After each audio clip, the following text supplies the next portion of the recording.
Selamat petang, kita akan mempelajari pelajaran sekolah Sabat pada saat ini dengan judul Umat Sisa. Mari kita tunduk kepala dan kita berdoa.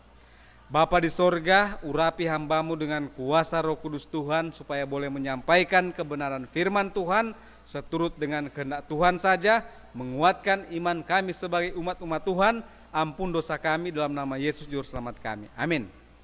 Saudaraku yang kasih, kita sudah mempelajari tentang judul sepanjang minggu ini yaitu Bani Abraham. Di atas segala bangsa, tanah perjanjian, Israel dan perjanjian, dan sekarang adalah umat sisa. Nah saudaraku yang kekasih, siapakah umat yang sisa itu?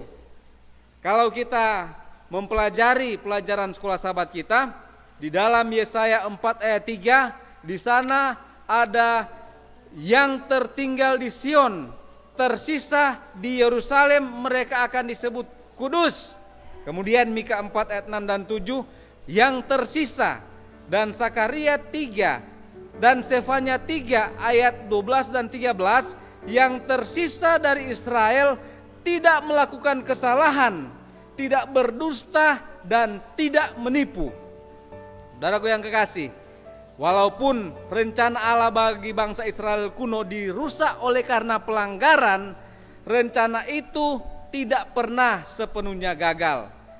Kemudian saudaraku yang kekasih, ada tujuan Allah dalam menciptakan dan memelihara satu umat yang sisa adalah sama seperti kepada orang Israel, untuk menggunakan mereka sebagai alat yang ditentukan Allah untuk menyatakan kemuliaanku di antara bangsa-bangsa. Di dalam Yesaya 66 ayat 19 yang menyatakan bahwa kemuliaan Tuhan itu adalah nama Tuhan dan itu merupakan tabiat Tuhan. Jadi umat yang sisa ini mereka menyatakan tabiat Tuhan. Dan selanjutnya dinyatakan bahwa orang-orang yang setia juga akan menyembah Raja Tuhan alam semesta. Sakaria 14 ayat 16. Dan di sana juga dinyatakan di dalam firman Tuhan 2 Petrus 1 ayat 10 bahwa Allah selalu memiliki orang-orang yang setia, yang menjaga panggilan dan pemilihan yang pasti.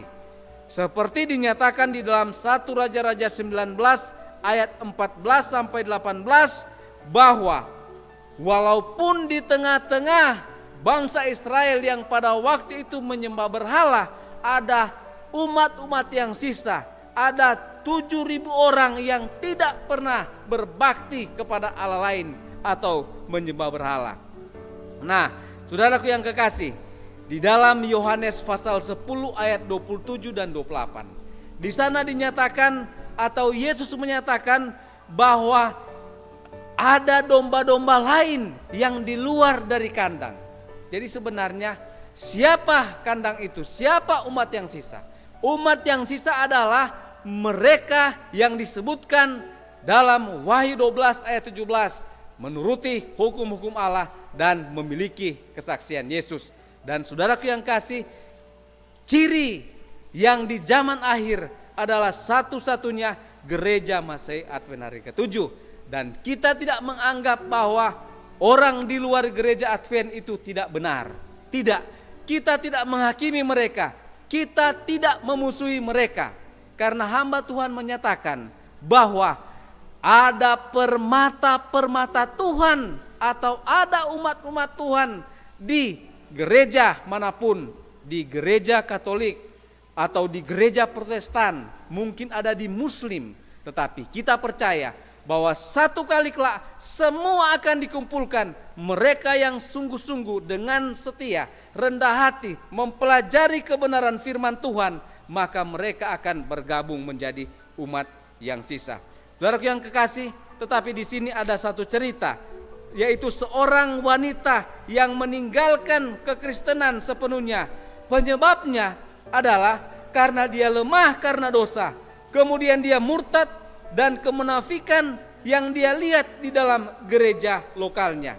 Dan akhirnya dia undur di dalam kebenaran. Saudaraku yang kasih, pada saat kita mau menerima satu kebenaran, jangan kita pandang atau melihat kepada orang lain, tetapi marilah kita melihat kepada Kristus. Dialah penyempurna akan iman kita. Oleh sebab itu, sebagai umat yang sisa, secara dulu orang Israel secara jasmani, tetapi kita adalah orang Israel secara rohani yang akan tetap membela nama Tuhan. Karena di dunia ini umat yang sisa itu ada banyak, dan ada banyak yang akan diselamatkan. Kiranya Tuhan memberkati kita dalam nama Yesus. Amin.